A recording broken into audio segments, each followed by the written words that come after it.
Yehuda mengalami penindasan Asyur sebagai kuf yang sangat berat membebani kehidupan mereka. Kenyataan bahwa pada akhirnya Niniwe sebagai pusat kehidupan kekaisaran Asyur jatuh menjadi suatu bukti nyata bahwa Allah mendengarkan pengharapan Yehuda yang sedang dalam kesulitan. Allah tidak membiarkan umatnya berada dalam penderitaan. Allah punya pengharapan itu yang menurutkan kehidupan umatnya. Bacaan diambil dari kitab Nahum ayat 1 sampai 8. Ucapan ilahi tentang Niniwe. Kitab Penglihatan Nahum, orang Elkos. Tuhan itu Allah yang cemburu dan pembalas. Tuhan itu pembalas dan penuh kobaran amarah. Tuhan itu pembalas lawan-lawannya dan pendendam pada musuh-musuhnya. Tuhan itu panjang sabar dan besar kuasanya. Tetapi sekali-kali ia tidak membebaskan orang bersalah dari hukuman. Tuhan berjalan dalam puting beliung dan badai, dan awan adalah debu kakinya. Ia menghardik laut dan mengeringkannya, dan segala sungai dibuatnya gersang. Basan dan Karmel menjadi tandus, dan kembang Libanon menjadi layu. Gunung-gunung berguncang di hadapannya, dan bukit-bukit mencair. Bumi terungkit di hadapannya, dunia serta seluruh penduduknya. Siapa dapat berdiri menghadapi geramnya? Siapa tahan terhadap murkanya yang menyala-nyala? Luapan amarahnya tercurah seperti api, dan gunung-gunung batu roboh karena dia. Tuhan itu baik, tempat perlindungan pada waktu kesusahan. Ia memperhatikan orang-orang yang berlindung padanya, bahkan dalam banjir yang melanda. Ia menghabisi sama sekali orang-orang yang bangkit melawan dia, dan musuh-musuhnya dihalaunya dalam kegelapan. Dengan sabda Tuhan. Syukur pada Allah. Permenungan kitab ini diawali dengan sebuah judul ucapan ilahi tentang Niniwe, kitab Penglihatan Nahum orang Elkos. Ayat 1 pasal 1. Ayat itu sekaligus menunjukkan kisah sepanjang kitab, yaitu kota Niniwe. Setelah judul, pembacaan akan menemukan mazmur akrostik. Akrostik berarti komposisi puitis, di mana kata pertama dari setiap ayat dimulai dengan huruf sesuai dengan urutan progresif dari alfabet A, B, C, dan seterusnya. Bagian ini melambungkan kidung kekuatan Tuhan Allah Israel. Kekuatan itu terlihat jelas pada gejala-gejala alam. Gejala-gejala itu menyatakan dirinya dalam alur sejarah manusia untuk memberi perlindungan kepada orang-orang yang percaya padanya, sekaligus menghukum musuh-musuhnya. Tapi mazmur akrostik yang dituliskan dalam bacaan ini adalah mazmur akrostik yang mengandung daya rusak. Kondisi rusaknya susunan akrostik itu mau menunjukkan dampak atau akibat dari kekuatan Allah yang merusak dan membuat Niniwe jatuh. Ungkapan daya rusak itu tampak dalam kata-kata puting beliung, badai, debu, tandus, layu, dan roboh. Daya rusak kekuatan Allah itu membuat Basan, Karmel, dan Libanon yang tadinya terkenal indah, subur, dan nyaman menjadi rusak dan hancur. Bagian awal bab berikutnya melukiskan gerakan berkecepatan tinggi serta berdaya rusak besar itu dengan keberadaan perisai para pejuangnya yang berwarna merah dan kereta yang melaju liar di jalan. Kitab Nubuat Nahum didominasi keyakinan dan perasaan kuat akan kebesaran dan kedaulatan Allah. Pengungkapan mazmur akrostik yang rusak itu menunjukkan bahwa Allah menjadi pembela dan pembalas orang-orang yang lemah dan tertindas. Jika ada indikasi bahwa Allah tidak bersegera turun tangan untuk menghukum mereka yang melakukan ketidakadilan, bukan berarti bahwa Allah itu lemah. Namun, yakin bahwa Allah menepati janji-janji yang dibuat untuk orang-orang yang percaya kepadanya. Janji-janji Allah itu bukanlah omongan kosong atau harapan palsu. Janji itu menjadi pemenuhan harapan bagi bangsa terpilih yang sedang berada dalam kesulitan, terutama akibat ketidakadilan. Nah, dalam bacaan tadi, pemenuhan janji itu tampak pada ungkapan, lihatlah di atas bukit-bukit langkah-langkah orang yang membawa berita yang mengabarkan damai sejahtera. Dalam permenuhannya yang disampaikan kepada jemaat di Roma, Rasul Paulus melukiskan bahwa langkah-langkah orang yang membawa berita damai sukacita itu adalah langkah-langkah yang menyenangkan.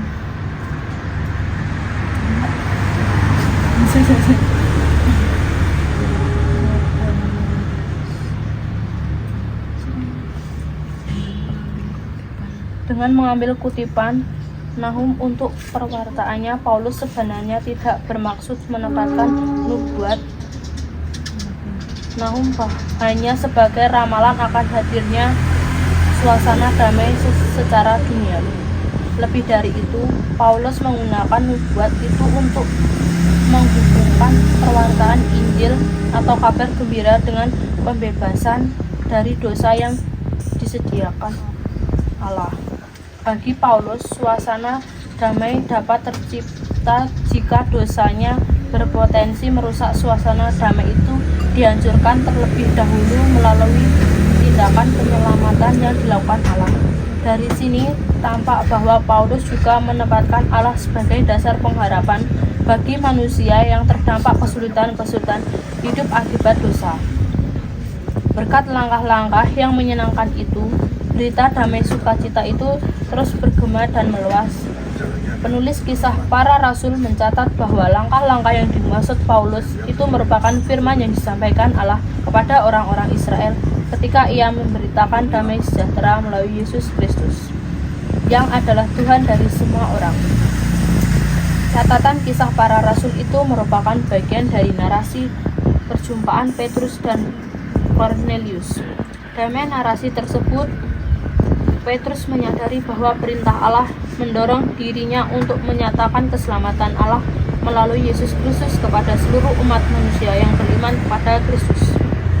Dari catatan ini menjadi jelas bahwa Allah menyelamatkan dirinya melalui diri Yesus Kristus, putranya, sebagai dasar pengharapan dalam menghadapi berbagai kesulitan.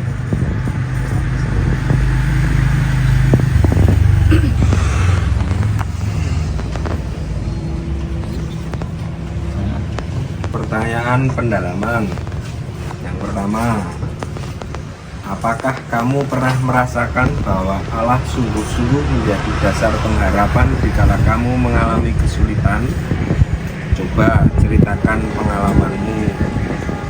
Yang kedua, bagaimana Allah membantumu untuk mengatasi kondisi-kondisi penderitaan yang dialami oleh dirimu.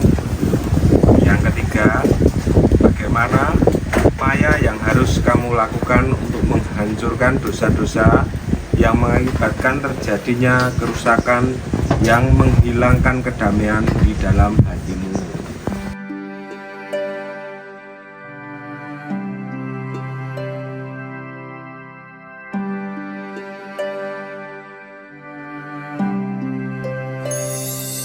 Santa Maria, Bunda Kristus, Bunda penasehat baik, Engkau pelindung gereja kami, Bunda penasehat baik.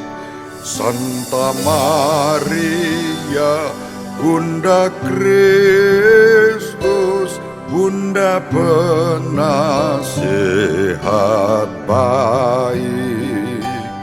Terimalah hormat kami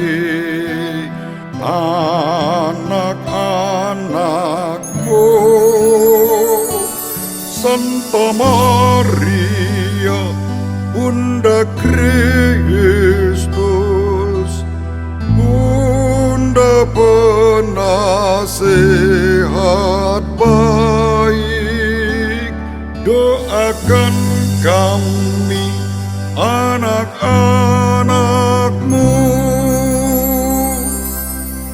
selalu taat putramu.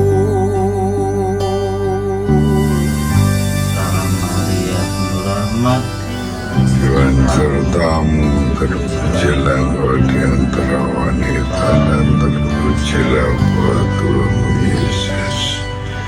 Santa Maria, Bunda, doakan kami yang berdosa ini sekarang waktu kami mati.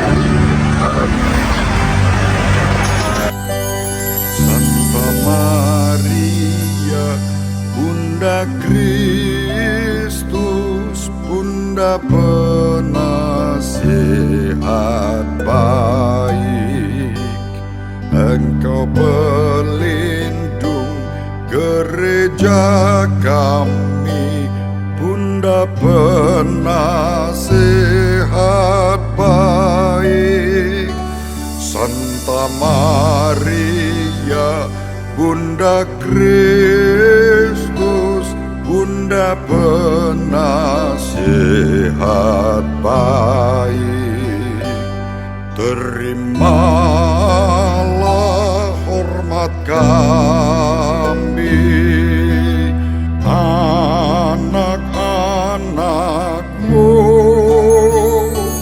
Santa Maria, Bunda Kristus, Bunda penasehat baik, doakan kami anak-anakmu selalu taat putramu.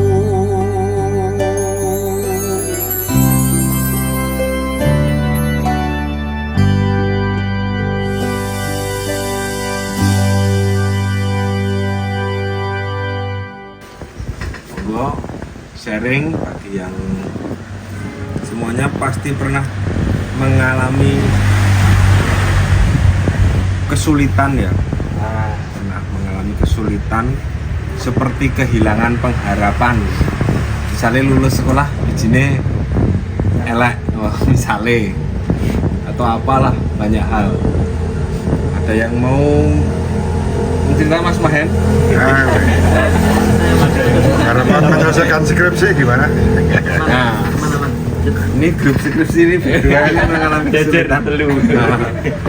Ya mungkin saya mau sharing sedikit ya, berdasarkan pengalaman hidup juga. Kalau ditanya apakah pernah merasakan bahwa Allah sungguh-sungguh menjadi dasar pengharapan dikala saya sendiri mengalami kesulitan, tentu pernah dan sering saya rasakan. Itu terjadi ketika saya hilang pengharapan dan bingung arah. Saya datang kepada Tuhan itu, saya merasa bahwa yang bisa menolong saya cuma Tuhan, dan atas bantuan Tuhan yang bisa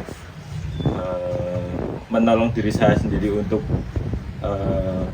tuntas dari kesulitan itu ya diri saya sendiri yang dibantu oleh Tuhan, seperti itu. Singkat aja ya. Contoh konkretnya apa, Mas? Contoh konkretnya ketika katakanlah ada duit, ada duit, sembayang, berusaha, tekan-tekan duit. Ya, jiglok ke langit ya. sangon Gusti Yesus. Ini gitu lewat bapak. Ini siapa ngerti kui bagian dari rencana Tuhan kan, kita nggak tahu. Iya. Hanya iman itu yang bisa melihat.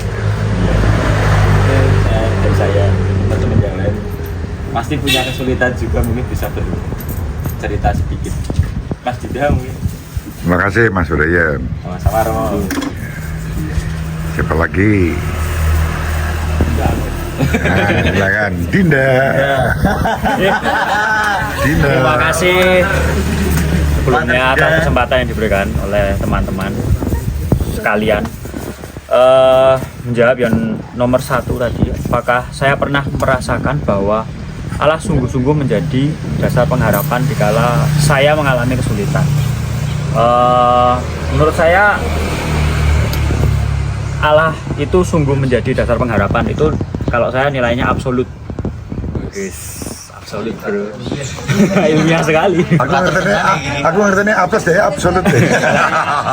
Nilainya absolut sekali karena sebagaimana kita sulit, mulai dari yang paling sepele, mungkin dari randu duit, atau sampai kalau saya puncaknya itu ketika kehilangan sosok seorang ayah, itu menjadi titik terendah saya. Lebih ke kehilangan mental gitu, karena coba merasakan sulit juga di waktu muda sudah kehilangan sosok guide dalam hidup. Cuman hal tersebut tidak menjadi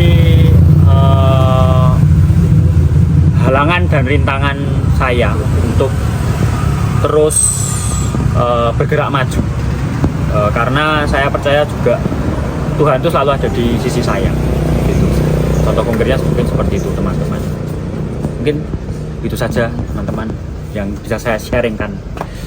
Terima kasih Mas Indah. Bisa lanjut Mbak Nata. Oke. Untungnya apa? Satu-satu aja sama. Mungkin dalam waktu lulus SMA, terus waktu itu menggebu-gebu masuk di perguruan tinggi negeri, tapi mungkin Tuhan memberinya tetap masuk di swasta.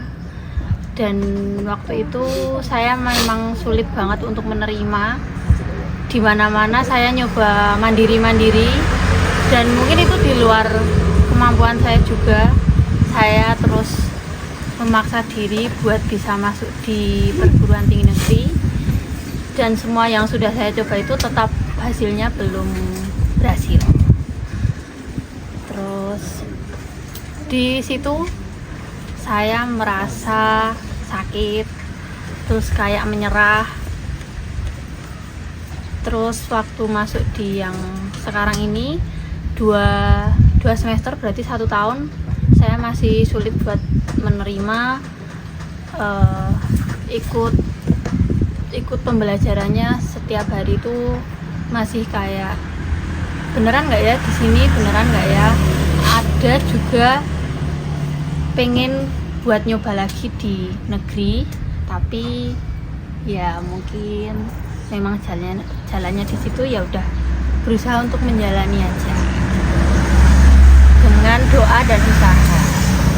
Terima kasih Mas. Terima kasih. Sing negeri ya, ketemu negeri. Elak. Kesulitan saya lebih ke gimana saya harus bisa ikhlas sih kamu. Jadi di proses saya bisa masuk PTN itu kan emang sebenarnya prosesnya agak panjang ya, karena saya SNMP, jadi kayak pakainya eligible. Nah, gimana buat masuk eligible itu sebenarnya bukan target saya juga, tapi karena mungkin dari awal sebenarnya saya usaha, tapi saya nggak sadar akan usaha saya, makanya saya nggak yakin sama diri saya gitu loh. Jadi waktu saya masuk eligible dan berusaha buat memilih jurusan yang tepat buat saya, itu sesuatu yang berat, karena dari awal saya nggak menargetkan saya masuk eligible maupun saya menargetkan saya masuk jurusan mana. Jadi mengenali diri sendiri itu lebih kesulitan terbesar saya sih. Jadi kayak antara aku tuh maunya apa sih, tujuan itu tuh apa sih, terus kalau misal aku memilih ini aku bakal ada penyesalan atau enggak. Nah, di situ gimana saya ragu sama diri saya, apakah saya udah berusaha dengan cukup untuk mendapat semua rezeki ini. Itu tuh kayak yang menjadi kesulitan diri saya sendiri sih, dan itu problemnya bisa saya selesaikan dengan saya berdoa. Terima kasih. Waktu itu kan sempat pas saya ke rumah terus minta berkat itu udah yakin diterima belum? Sama sekali belum. Jadi Belum. karena tadi prosesnya tuh eligible di mana itu melibatkan 80 orang lainnya, dan saya memilih itu pun juga bukan tujuan saya dari awal. Jadi makanya saya beneran yang berusaha lebih ke gimana bisa mendapat perasaan ikhlas. Makanya saya waktu itu beneran minta doa yang terbaik aja, maupun gimana hasilnya ya pengennya keterima, tapi kan kalau kayak gitu takut ada penyesalan juga, jadi makanya lebih pengen disalah kayak atine gitu loh. Gitu. Oke. Dilalah waktu itu ya, terus habis itu diumumkan diterima. Iya, diterima, dan perasaannya juga lega karena kayak sesuai keinginan dan nggak ada penyesalan gitu. Ya, yang lain silakan. Rasa pengharapannya gimana? Menunggu bayi yang akan dilayani. Terima kasih kalau teman-teman. Apa harapan saya setelah lulus SMA ini dulunya mau kuliah di negeri, tetapi sudah mau mendaftar, berubah ingin ke swasta. Setelah dipikir-pikir mau mendaftar ke swasta, bingung antara mau kuliah dan bekerja, dan akhirnya memutuskan untuk kursus baby sister. Cuma itu aja sih kamu. Ya, makasih.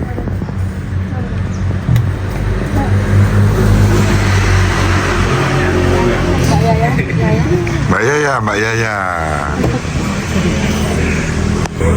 Mungkin ini waktu 2018 ketika bapak saya baru kerja di Papua tuh tiba-tiba sakit. Nah itu kayak nggak bisa jangkau ke sana, terus ya bisa cuma doa.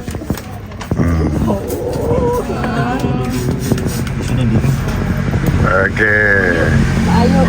Makasih Mbak Yaya. Ayo. Saya sama sih kayak Nata, lulus SMA pengennya di perguruan tinggi negeri, pengennya UGM, tapi udah coba dari SBM, PTN, terus lanjut ke Mandiri, tapi Tuhan emang belum kasihnya di negeri, terus udah hopeless, apa mikir gap year, apa bekerja. Ternyata pas di titik terendah itu keterima, tapi di swasta yang mungkin orang tuh jarang tahu perguruan itu. Tapi sekarang udah bersyukur bisa kuliah dan semoga lulus tepat waktu. Amin. Amin. Udah, terima kasih. Terima kasih. Ayo. Dede. Apa ya? Apa saja? Apa Selin dulu? Selin boleh. Kalau yang baru saya hadapi itu benar-benar baru saya hadapi karena saya kan masih kelas 3 SMA. Jadi situ tuh masih fase-fasenya bimbang. Padahal seharusnya sudah menentukan mau kedepannya mau gimana, mau jadi suster kuliah, atau Amin. Gagal mau suster sih jemput mau. Aduh. Gak apa-apa ya, Selin ya Kak Re jadi suster. Dia yang mau jadi suster sebenarnya Selin. Jadi kan sama anaknya mama dua yang jadi suster kan. Gak apa-apa, gak apa-apa. Satu aja cukup. Nanti kan berkahnya kebanyakan. Ya itu tadi kayak bingung mau lanjut kemana, mau kuliah atau mau kerja. Terus tapi itu di situ tuh saya merasakan kalau Tuhan tuh memberikan orang-orang yang bisa menyupport saya, bisa membantu saya. Jadi dalam situasi ini tuh saya masih punya teman, masih sering masih disemangati mama juga, masih ada papa. Jadi kayak benar-benar harus bisa. Ya, gitu. Jadi semoga aja yang saya harapkan tuh bisa tercapai. Amin. Terima kasih. Nah, Kak Wardiono. Mas Dian. lanjut. Selindian. Pertanyaan Reverse kedua dari ini. reverse. Iya nih. Pertanyaan kedua. Boleh. Cara Allah membantumu untuk mengatasi kondisi-kondisi penderitaan yang dialami oleh dirimu. Cara Allah mungkin lewat teman-teman, mungkin lewat keluarga, atau mujizat tiba-tiba. Wah, ini. Oh ini aku. Kok jaluk gede. Ya. Nomor 2, bagaimana cara Allah membantu mengatasi kondisi penderitaan saya? Sejauh ini kalau dibilang sering berdoa enggak, bisa dibilang ya tiap saat mau tidur, mau makan, setelah tidur, kalau tidur, setelah makan, itu bisa dikatakan sebuah ajaran dari orang tua yang sampai saat ini masih selalu saya lakukan. Jadi ada yang bilang ragu akan Tuhan, sering berdoa tapi tidak terjawab apa yang dia doakan, apa yang dia minta tidak terjawab oleh Tuhan. Itu kadang orang-orang memikir Tuhan itu sebenarnya mendengarkan keluh kesah saya atau enggak sih. Jadi kalau orang merasa seperti itu jadi meragukan Tuhan dan malah akhirnya untuk aku tak harus rasa mulai, karena selama dia berdoa dia merasa tidak dikabulkan sama Tuhan. Tapi sampai saat ini walaupun ya banyak mungkin permohonan juga yang saya selama ini doakan ke Tuhan itu tidak semuanya seperti apa yang saya inginkan. Jadi tidak ada apa ya pelarian lain selain doa kalau sedang dalam masa kesulitan itu. Dan apa jawaban Tuhan tentang doamu itu ya terkadang saya sendiri tidak menyadari itu datang dari mana, tapi itu saya alami dan saya rasakan dalam kehidupan sehari-hari. Ya mungkin memang seperti yang Mas dikatakan tadi, lewat orang-orang sekitar, lewat teman-teman OMK, lewat orang tua, dan juga lewat orang yang spesial. Siapa ki? Pacarannya taruh tuh kurang nunggal. Ya mungkin jawaban doa dari Tuhan mungkin lewat peristiwa, lewat orang-orang yang ada di sekitar saya. Mungkin itu saja. Terima kasih, Pak. Terima kasih. Kerohanian gitu. Kan. Akhirnya. Urut. Iya. Aduh. Ya, kalau bagaimana cara untuk Allah membantu dalam mengatasi kondisi penderitaan tuh nggak jauh beda mungkin dari duluan ya. Banyak cara yang dilakukan oleh Allah untuk membantu dalam mengatasi penderitaan dari hal-hal yang tak terduga, dan misalnya itu dari temen itu juga ada, terus kadang juga dari hal-hal yang sebenarnya nggak diinginkan tapi ternyata itu adalah sebuah jawaban terbaik dari Tuhan. Dan secara contoh konkretnya itu mungkin kayak dulu awal-awal kuliah itu melakukan pendaftaran kuliah itu pernah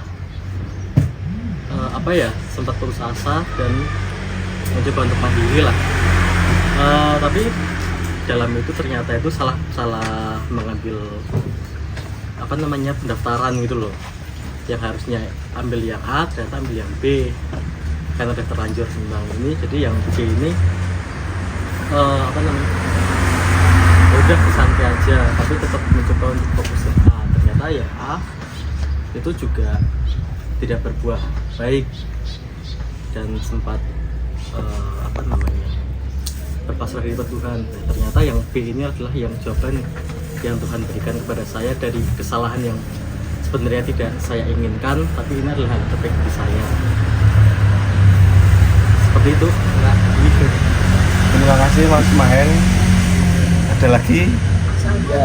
Opoy. Opoy kok aku. Update nomor 3. Yes, Pertanyaan nomor 3. Rian, Bagaimana upaya yang harus kamu lakukan untuk menghancurkan dosa-dosa yang mengakibatkan terjadinya kerusakan yang menghilangkan kedamaian dalam hati? Apa sih pertanyaannya, Bro? Wes urutannya kan ngene iki. Kan nek wong pokoran lho urutannya ngene. Wes. Ayo. Oke, saya mencoba menceritakan pengalaman saya mungkin dari pertanyaan 1, 2, 3 dirangkum ya. Jadi seumuran teman-teman ini tahun 2001. Waduh, belum lahir aku. Wes ding gari tak. Saya kehilangan kedua orang tua saya pas pada saat itu saya masuk kuliah pertama semester 1. Dan saya tidak punya bayangan mau melanjutkan dan lain sebagainya, sudah hilang pengharapan.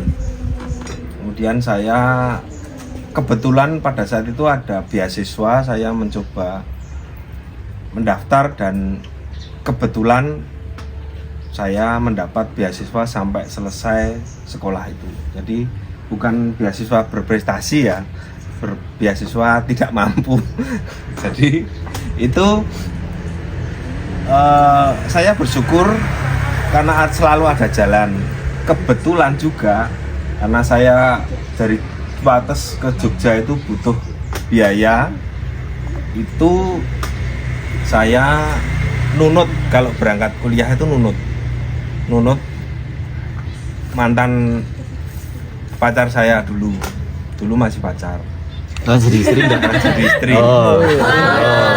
Nurut sangune, jadi orang tuanya itu kebetulan juga kan ke teman OMK seperti ini, jadi orang tuanya itu tahu kesulitan saya dan lain sebagainya. Nek nyangoni ya didobeli ketika makan, beli bensin dan lain sebagainya. Pernah ngalami jajan soto jumbo kerupuk rawani itu suatu seni ya, jadi takut nggak bayarnya kurang. Kemudian setelah lulus itu bukan terus kemudian jadi selesai, tapi masalah baru buat saya lulus kuliah itu, karena untuk mau bekerja pada saat itu saya membeli kertas dan perangko untuk ngirim lamaran itu saya juga tidak punya uang.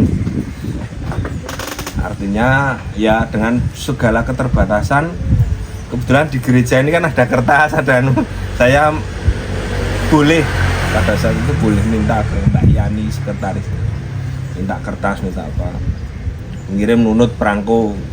Kebetulan diterima bekerja di Jakarta. Kerja juga tidak selalu seperti yang kita harapkan ya, jadi susah di sana itu. Secara ketidaknyamanan mungkin saya tidak nyaman, dan akhirnya saya pulang gagal di Jakarta, bekerja pindah-pindah tempat. Nah, kebetulan juga mendapat istri yang mengerti kondisi. Akhirnya ya berusaha sampai saat ini. Tuhan itu selalu memberi jalan bagi saya untuk bisa tetap bertahan. Bahkan pada saat itu saya kalau flashback melihat zaman-zaman dulu itu saya seperti tidak percaya. Dulu saya itu hanya merasa ini saya harus survive, tapi saya tidak pernah merasa ini penderitaan, itu tidak pernah. Jadi saya mengaku harus survive, harus gini. Jadi tidak pernah terpikir bahwa saat itu saya menderita. Tapi kalau sekarang saya mengingat zaman dulu, sepertinya memang itu penderitaan. Tapi setelah ini saya lampaui, saya lalui, ya saya bersyukur. Doa itu penting. Saya kalau orang lain, teman-teman yang lain mungkin ya manusia berusaha, Tuhan yang menentukan. Kalau buat saya tidak. Buat saya Tuhan yang berencana, manusia yang menentukan. Karena apa? Selama ini saya itu selalu bukan Tuhan yang menentukan, tetapi rencana-rencana Tuhan yang menjadi itu nyata. Bahwa saya banyak, kalau kita mau menuruti rencana Tuhan itu otomatis dengan sendirinya rencana kita juga dikabulkan. Tapi kalau kita menuruti rencana kita sendiri, itu kadang Tuhan tidak mengabulkan. Jadi mungkin doa-doa teman-teman yang tidak terjawab itu karena itu bukan rencana Tuhan. Jadi rencana kita. Tuhan yang berencana, kita yang menentukan. Kalau kita manut wayai sinau, wayai sembayang, saya yakin kok kita dapat yang terbaik. Tapi kadang kita angkurak Gusti wis nentokke jam ya hasilnya ya sesuai dengan usaha kita. Jadi bukan karena apa ya, Tuhan selalu menentukan yang terbaik buat kita. Ya, saya bersyukur dengan kondisi seperti ini daripada yang dulu. Saya lebih baik, lebih apa ya, banyak bersyukur. Kemudian untuk pertanyaan yang kedua, bagaimana upaya yang harus kamu lakukan untuk menghancurkan dosa-dosa yang mengakibatkan terjadinya kerusakan yang menghilangkan kedamaian dalam hatimu? Untuk pengalaman saya, untuk hal-hal yang mengganggu pikiran itu adalah kita mencoba pertama itu mengampuni. Kalau lagi nggak suka sama seseorang, didoakan. Berdoanya seperti ini, saya kadang tidak bisa mengampuni ya, tapi saya selalu memohon kepada Tuhan untuk apa? Untuk mengajari saya mengampuni. Jadi, ya Tuhan, saya tidak bisa, jujur saja, tidak bisa mengampuni orang itu, tapi ajarilah saya untuk bisa mengampuni. Hal-hal itu kalau didoakan terus-menerus mungkin membuat kita lebih santai, lebih rileks ya, lebih damai di hati. Mungkin itu dari saya. Ada tambahan Mas Albert? Burimu nggak lho? Pertanyaan 2-3 direkap. Waduh. Pertanyaan kedua ketiga ya, bagaimana cara Allah yang membuat untuk mengatasi kondisi-kondisi penderitaan yang dialami oleh dirimu ya. Mungkin saya mengulangi perkataan dari Mas Dian ya. Pertolongan dari Allah itu kita tidak tahu wujudnya seperti apa. Kadang dari suatu kejadian yang kita tidak juga, saya tidak bisa menjelaskan contohnya bagaimana, tapi yang jelas saya alami sendiri pun banyak sekali hal-hal yang itu bukan bagian dari rencana saya, tapi Tuhan memberikan kejadian itu yang membuat saya bisa tuntas dari kondisi-kondisi yang menyulitkan diri, dan bahkan dapat mengantisipasi saya untuk ada dalam kondisi yang sulit, dan untuk bagaimana upaya yang harus dilakukan untuk menghancurkan dosa-dosa yang mengakibatkan terjadinya kerusakan yang menghilangkan kedamaian dalam hati itu. Mungkin sebelum menghilangkan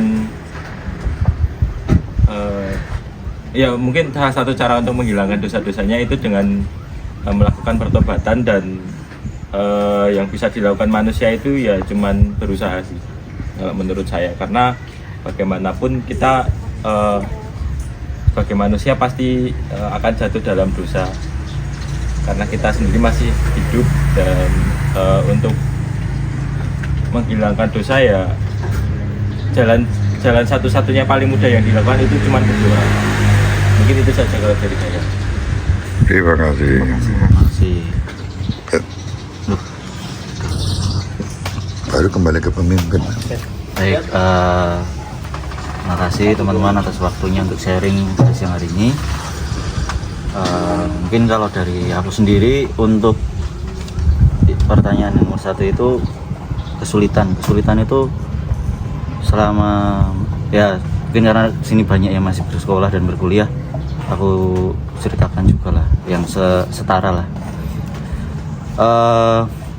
Tahun 2023 itu menurutku tahun yang berat, soalnya awal tahun itu habis KKN, harusnya aku lanjut ke bab 4ku, tinggal penelitian, tapi aku memutuskan untuk nggak lanjut. Jadi bulan Februari awal itu habis kecelakaan di Kebumen, aku memutuskan buat aku nggak bisa lanjut. Aku kayak nggak ngerasa passion sendiri di di prodi yang aku pilih, tapi aku harus bertanggung jawab ke orang tuaku, jadi aku harus selesai pada waktu itu. Untuk solusinya aku akhirnya pindah nggak jadi ngerjain skripsi, nggak jadi lanjutin tesisnya, tapi aku ganti jadi project. Nah, untuk pertama kalinya itu waktu aku pindah jadi project itu sebenarnya cuman kayak yo wes lah, aku ganti paling raiso nutup waktu 1 semester itu. Ternyata dari orang tuaku, karena orang tuaku strict parent juga, harus 4 tahun tuh harus selesai. Sedangkan itu bulan Februari di kampusku itu yudisium terakhir Juli akhir awal Agustus itu. Dari waktu kuliahnya tinggal ya nggak nyampe 6 bulan. Akhirnya aku lagi bingung mau gimana. Proyekan juga, untuk membuat proyek itu sendiri kan nggak murah juga itu loh yang aku pikirkan. Ternyata Tuhan juga ngasih jalan lewat orang-orang yang selalu aku temui, lewat dosen, tiba-tiba ngasih kesempatan buat jadi student staff juga. Ya hitung-hitung bisa buat nambah-nambah sangu, nambah-nambah ya kesempatan buat lanjutin project itu. Terus waktu setelah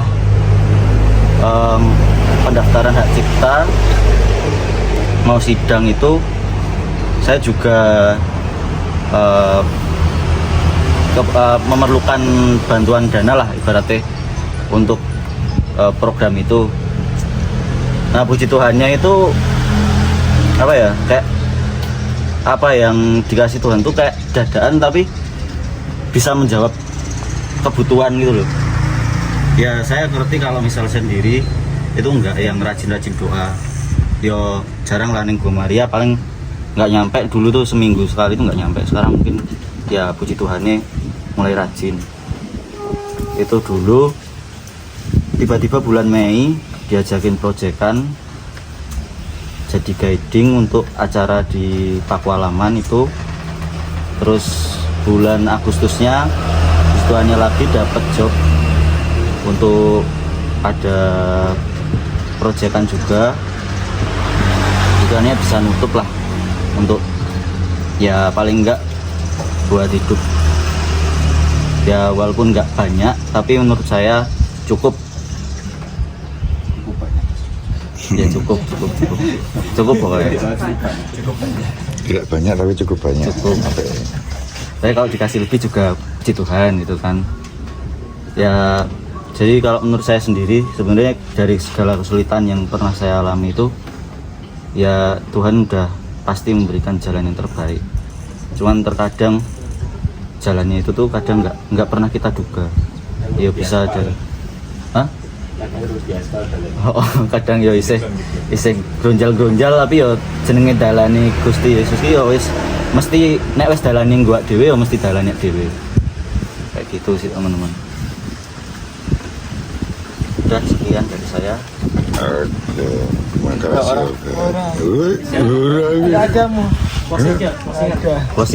Closing. Bicara lempeng.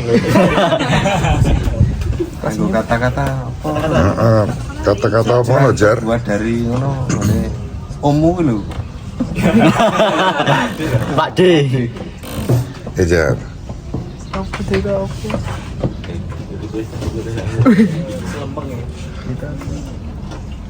Ya langsung kok tutup, gue doa penutup aja. Oh, mau lu. Sak jam lu. Ini ngisor jadi. Iki. Mburi gambar. Ya ono. Wes kudu aku nutup dhewe. Wes sampai gitu. Baik teman-teman, kita akhiri untuk renungan kita pada siang hari ini dengan doa. Saya pimpin.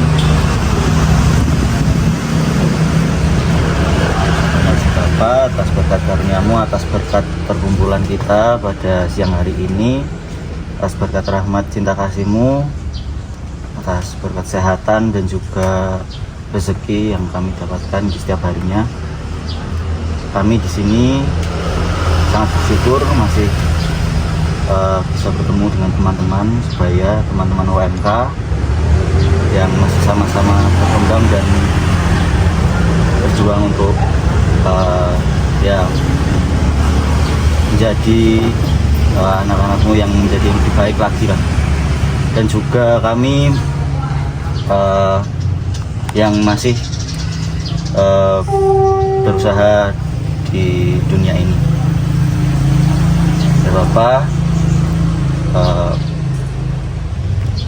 yang kami selalu mohonkan untuk hidup kami, dampingilah kami selalu dalam perjalanan hidup kami. Curahkanlah Roh Kudus-Mu pada kami, curahkanlah roh kebijaksanaan agar selalu membimbing kami dalam hidup yang lebih baik. Dan kami juga mohon padamu ya Tuhan, jauhkanlah kami dari hal-hal yang merusak kami, hal-hal yang merugikan kami ke depannya, dan selalu Kau dekatkanlah kami agar kami semakin rukun dan juga semakin dapat menjadi terang dan garam di antara kami dan sesama kami. Ya Bapa, doa ini kami serahkan padamu. Tuhan Engkaulah juru selamat kami. Bapa kami ada di surga, dimuliakanlah namamu, datanglah kerajaanmu, jadilah kehendakmu di atas bumi dan surga. Berilah kami rezeki pada hari ini dan ampunilah kami segala pengalaman yang bersalah kami, jangan kami ke dalam pencobaan. Amin. Salam Maria penuh rahmat, Tuhan sertamu, terpujilah engkau di antara wanita dan terpujilah buah tubuhmu Yesus. Santa Maria, Bundalah, doakanlah kami yang berdosa ini sekarang waktu kami mati. Amin.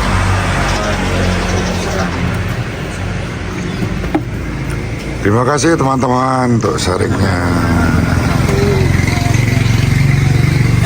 Ini tadi kami FIBB OMK dengan bahan pertemuan pertama bulan Kitab Suci Nasional di angkringan 5 roti 2 ikan plus 1 es teh.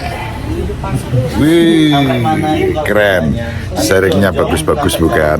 Kita belajar dari OMK. Terima kasih. Sahabat peradaban kasih yang terkasih, sampai jumpa pada episode berikutnya. Terima kasih atas kebersamaan kita. Salam peradaban kasih ekologis berkah dalam.